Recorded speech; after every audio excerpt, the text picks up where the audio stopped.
Hi, I'm Joe Feeks, editor of Pig Health Today, and with me is Dr. Joel Nerem. He is a veterinarian for Pipestone Veterinary Services in Pipestone, Minnesota. Welcome to Pig Health Today. Thanks, Joe. Happy to be here. I want to talk with you about antibiotics because it seems like this has evolved into a really black and white issue. I mean, if you ask consumers or even food service companies, do you want farm animals to be raised with antibiotics? You ask them a yes/no question, they're going to say no because it just sounds more wholesome, yet they bring their kids to the doctor and little Johnny has a respiratory infection, they want an antibiotic. It just seems like there's kind of a double standard going on.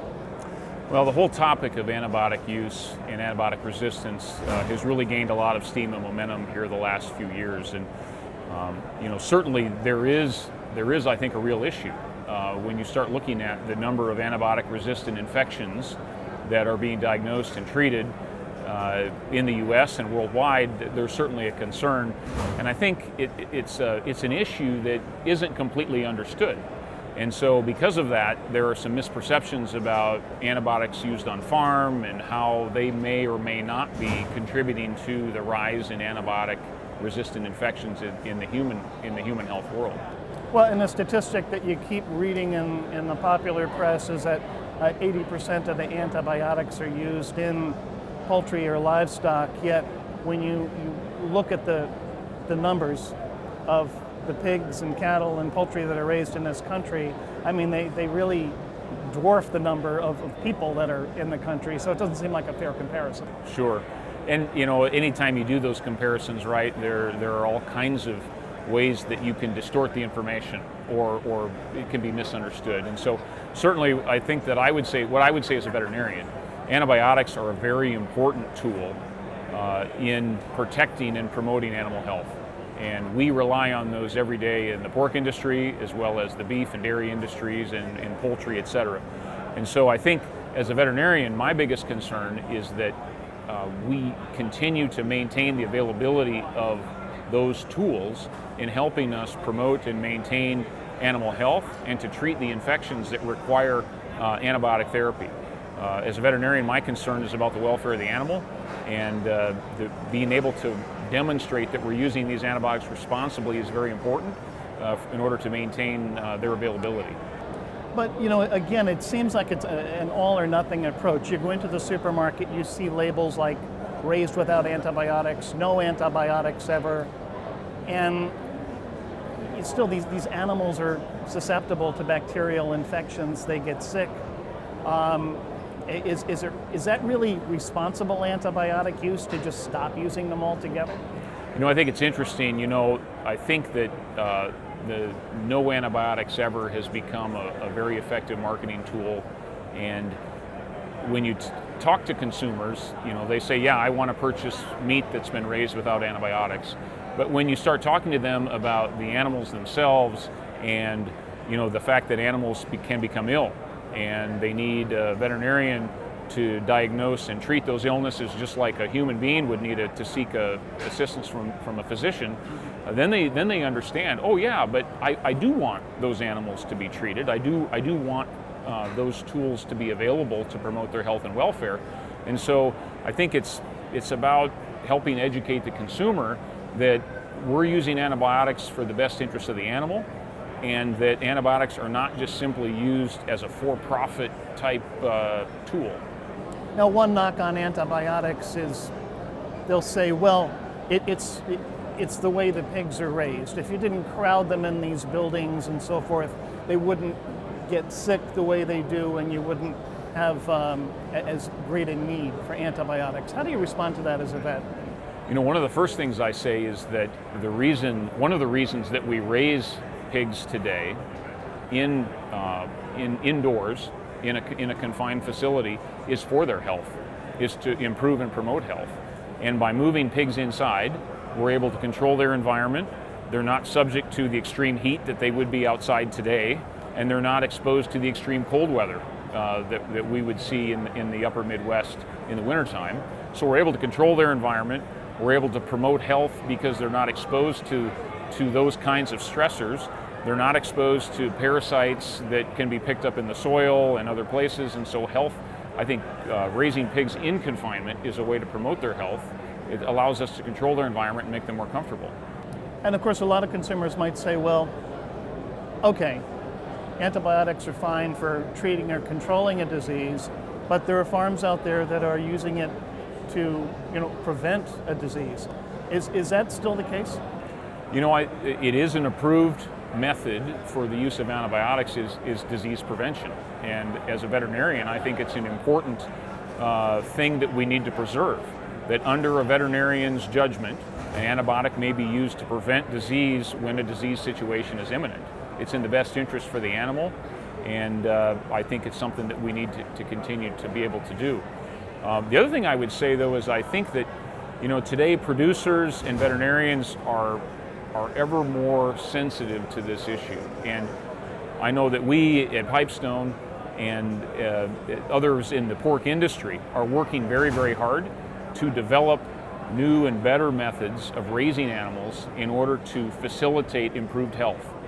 And so it's not our goal as veterinarians or producers to have to rely on antibiotics to be able to raise pigs or keep pigs healthy. We're continuing to evolve and develop new technologies such as air filtration of farms and other methods that might relate to production, like wean age, et cetera, that would promote healthier pigs, reduce new infections, and allow us to produce animals and raise animals in ways that require less antibiotics. There's less need to treat sick animals. Now, I know your colleague, Dr. Scott D., did a trial a while back where they were looking at antibiotic-free pigs, but they actually had to stop the trial for animal welfare concerns. And I remember Scott telling me that it wasn't just the pigs that were troubled by it, but it was the farm workers themselves. Exactly. The trial was really developed to be able to help us measure or identify what happens when pigs that are being raised without antibiotics become sick, and to be able to measure the impact of no antibiotics versus a responsible use of antibiotics in treatment of the infection. And so in that trial, as you say, we measured the effects. We stopped the trial when the welfare of the pigs got to the point where we knew we had to do something. And one of the impacts was with the staff. The people that work with livestock on farms care very much for those animals, and when you don't allow them to administer treatment when it's necessary, it bothers them as well. It's not a good situation. I guess the takeaway message then is not to reduce antibiotics, but to just work more closely with your veterinarian to ensure responsible use? I would agree 100% with that statement.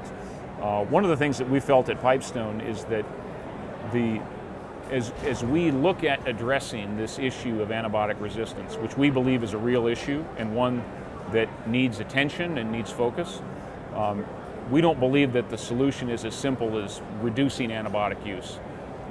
Arbitrary reductions of antibiotics, we don't believe, are in the best interest of the animal. They don't address the real health needs of the animal.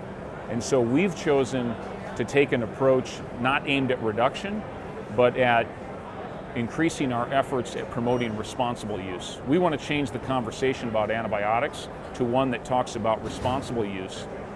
And the first thing that we have to do in order to be able to do that, or the first way that you can demonstrate to the public that you're using antibiotics responsibly, is you need to know how much you're using. And so one of the initiatives that we've put forth is an initiative called Pipestone Antibiotic Resistance Tracker. And that project really has two main goals. The first one is to help producers, to help farmers measure and track the amount of antibiotics that they're using in their operation. And so we provide a service that helps them track feed medication use, water medication use, and any medications that would be delivered to an individual animal through injection, et cetera. And so we believe that that's the building block, or the sort of the foundation of being able to demonstrate to the consumer that we're responsible in our use of antibiotics. Is we need to be able to very clearly measure and track over time what we're using, and to help make good decisions with that. The second piece of what we call Pipestone Antibiotic Resistance Tracker, is focused on resistance. because what we believe is that there's been a tremendous amount of research on resistance as it relates to the human population and nosocomial infections in hospitals, foodborne illness, etc. But very little work has been done in looking at how antibiotic use on the farm relates to resistant organisms that may find their way into the human population. And so Dr. Scott D., our Director of Research, has been heading up some projects where we're looking at measuring usage on farm and how that may relate to resistant organisms. One final question, and it concerns the food service side of the business. A lot of these antibiotic decisions, it seems, are really driven more by marketing than sound science. How do you get some of these messages to the McDonald's of the world? So that's a good question. We've been fortunate enough to have some interaction with some of the folks at different food service companies or various retailers. If we find it very rewarding for the people that are selling our product to the consumer to actually come to the farm, to come to our office to hear about how our views on antibiotic use or animal housing or various other production practices. We think that we as an industry need to engage the public through retailers and through consumer groups, etc. We think that the more we tell our story, the more people come to understand how much we care about the animals we're raising, how much we care about the food that we're producing for their families, that it bridges all kinds of gaps and helps us understand each other much better.